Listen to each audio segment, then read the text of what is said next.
Hello everyone. So this is in continuation to the previous video that I made on Sun, Surya. So now we are in part 2. So where we left in part 1 was talking about Surya as one of the Karaka for the ninth house and the sort of ruler or significator for Dharma and Father. Um, Sun is also the Karaka, one of the Karakas for the 10th house. The 10th house of your karma, the 10th house of your status, the 10th house of your profession, the 10th house of your actions in the society or in the world that you do.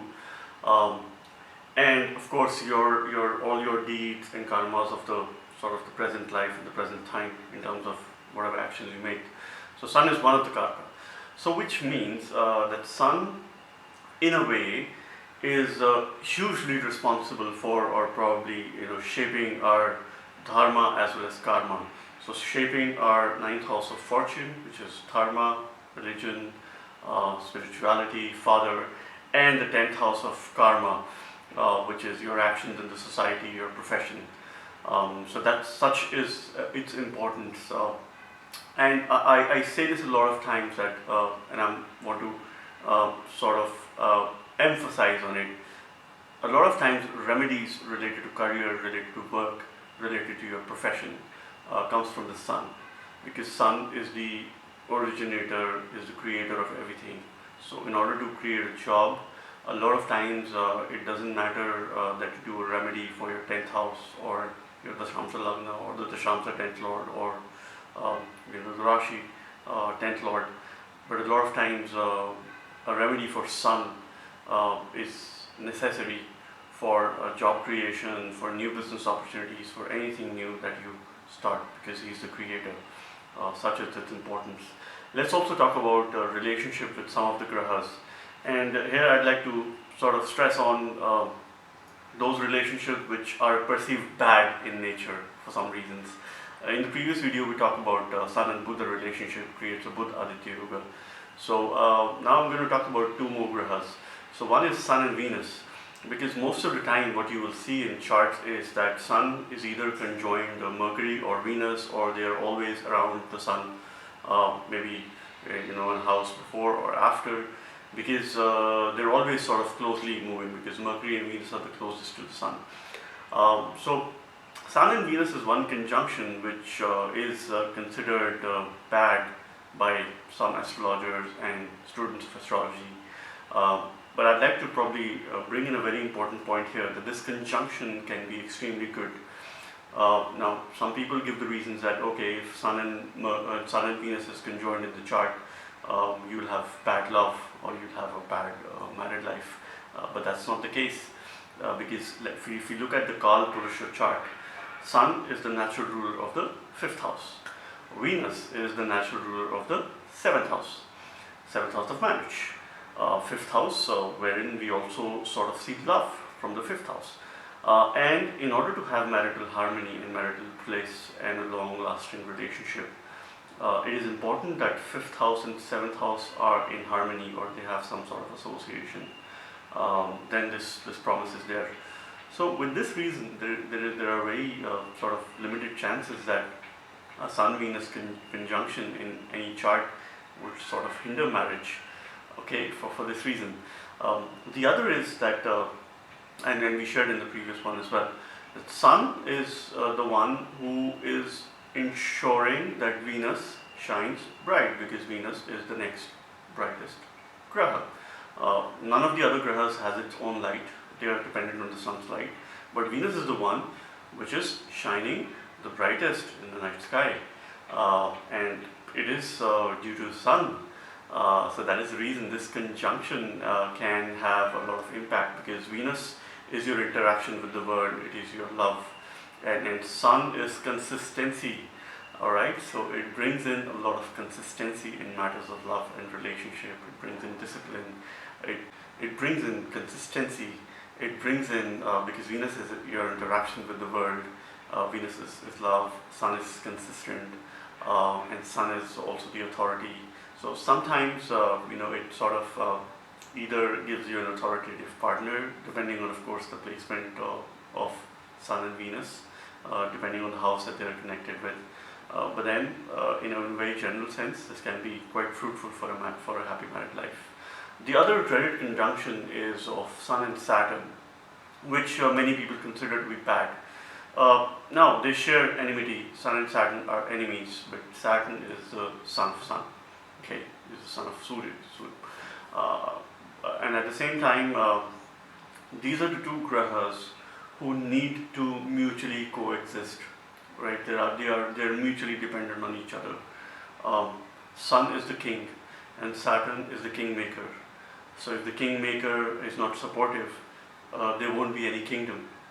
All right, and if the king is there and the kingmaker is sort of his king is not supporting the kingmaker, then also it will sort of have an impact on the overall kingdom. So these two need to mutually coexist, and many a times, of course, in the whole year, for about 30 days, month's time, Sun and Saturn are conjoined. So that doesn't mean that all the millions of children who are born at that time, they'll have a sort of bad conjunction in the chart. It's not true. This can be extremely beneficial for the natives. They have the ability to reach great heights because, see, Sun is authority, Sun is leadership, Sun is consistency, Saturn is discipline, Saturn is hard work.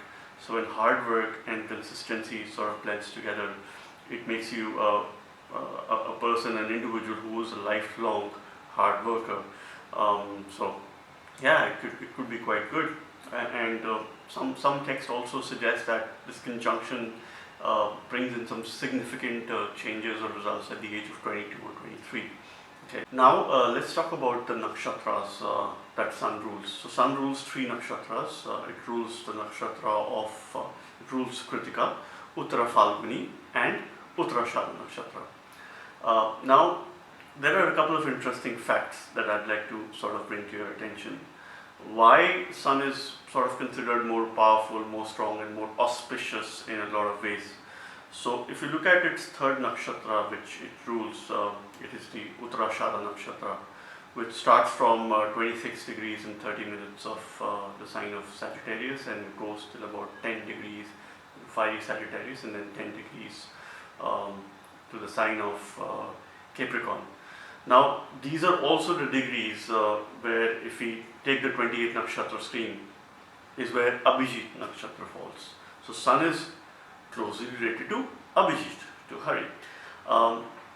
Now, if we also look at Abhijit from the Muhurat point of view, so in a day, Abhijit Muhurat is considered the most auspicious for any start or anything. And generally, it is around 12:30. There could be a few minutes here and there.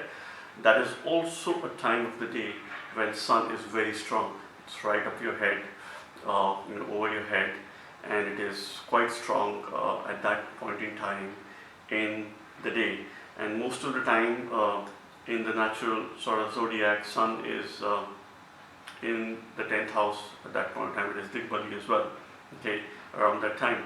So this way, Sun is also associated to Abhijit from the nakshatra point of view, and also from the Muhurat point of view as to why this time is considered auspicious, strong, is beneficial during the day. So that's that. Sun rules the tithi. So out of the tithi, Sun rules the Dwadashi tithi, which is the 12th tithi. So one of the nakshatras which Sun rules is Uttara Falguni, which is also the 12th nakshatra. So 12th nakshatra, Dwadashi tithi. So yeah, that sort of makes it a bit of a karmic connection which Sun has. Now Sun also, we have this known as Dwadash Adityas. Okay, the concept of Dwadash Adityas is something which I'd like to sort of talk about because so Surya has a name, an association with each and every sign in zodiac. So it rules Dwadashi Tithi. There are Dwadash Adityas, which are 12 Adityas, one for each sign, and it rules the 12th nakshatra as well out of all. So that's how it is sort of connected with sort of all the signs. And it is said from the remedy point of view, wherever your sun is placed in your chart, whichever sign it is placed in, whichever house it is placed in, you must use the mantra for one of the Adityas. Though in detail, I'm happy to sort of make another video and talk about all the Dwadash Adityas and what they mean. But putting it very simply, I'll sort of share with you what these 12 different Adityas are, what are their names. So start with Aries or Mesha. It is Dhata Aditya. Dhata means creation. Okay. So if your sun is placed in the sign of Aries, which is its exalted sign, or it's in the first house where it's the Karaka, the mantra that you should use is Om Grini Dhata Aditya. Okay. So similarly, if the sun is in Taurus or the second house, okay, then the Aditya is Aryaman. If the sun is in the sign of Gemini or it's in the third house of your chart, then it is Mitra Aditya. So at present, sun is in transit in Gemini, so it is Om Grini Mitra Aditya. If sun is in the sign of Cancer or Karka, it is Aruna Aditya. If sun is in the sign of Leo or Simha, it is Indra Aditya. If sun is in the sign of Virgo or Kanya, it is Vivasan Aditya. If sun is in the sign of Libra, where it is Nicha, or the sign of Tula, it is Pusa Aditya. If sun is in the sign of Scorpio or the 8th house, it is Prajanya Aditya. If sun is in the sign of Sagittarius or in your 9th house, then it is Ansuman Aditya. If sun is in the sign of Capricorn or Makara, it is Bhaga Aditya. If sun is in the sign of Aquarius or Kumbha, it is Twasta Aditya. And if sun is in the sign of Pisces or the 12th house, which is also considered its Mankarasthana, it is Vishnu Aditya. These are the 12 Adityas. Now, one of the things which I'd also like to share with you is with regards to the Uttarashada nakshatra that sun rules. Now, this is also the time, besides Abhijit nakshatra falling, around these degrees, but this is also a time where sun is having its upward journey of Uttarayan, okay, which is Makar Sankranti. So yes, that itself sort of giving this rulership of this nakshatra, and then from the upward journey point of view as well, and of course the other things as well. Sun is the one who has the potential of sort of doing exceptional things for us, especially from the point of creation. Now, I'd like to probably close this video on suggesting you 3 simple remedies which are applicable for all which are related to sun. Now, whenever through the year, if sun is in transit on your ascendant sign or your Lagna sign, okay, for example, at this time, sun is in transit in Gemini. So, if you're a Gemini ascendant, then for this whole month you should be worshipping your ascendant sign. Okay, draw a picture of your ascendant, keep it with you, or worship it every day. There's also a book called Saravali where this remedy is mentioned, and it is said that if you're having a bad time or you think you're having the worst time of all, this is a remedy which can protect you and uplift you. So whatever ascendant you are, Aries to Pisces, when the sun is transiting in your ascendant sign, you should worship your Lagna or the ascendant. Second is when sun is in transit over your ascendant lord. Okay, so for example, if you're in Aries ascendant and if Mars is, let's say, in the sign of Capricorn, so when sun is in transit in the sign of Capricorn over your natal Mars, that is the time when you should do a Surya mantra every day. It could be any Surya mantra. It could be a Surya mantra related to your sign. It could be a Surya mantra related to that particular transit, or it could be as simple as Om Suryaya Namah. So that is something which you should do every day. When the sun is having its solar return in your chart, that means it is transiting over itself, the sign where the sun is placed in. So for example, if your sun is placed in the sign of Aquarius, so when sun is in transit in the sign of Aquarius, that is the time when you should worship Shiva every day. He is the ultimate protector. Just look to him and he will be there to help you and guide you and support you in any way that you want. So Om Rudraya Namah. I hope you like this video. If you're new to my channel, please subscribe. I plan to make more videos, and with that in mind, have a good day and I'll see you soon. Bye bye.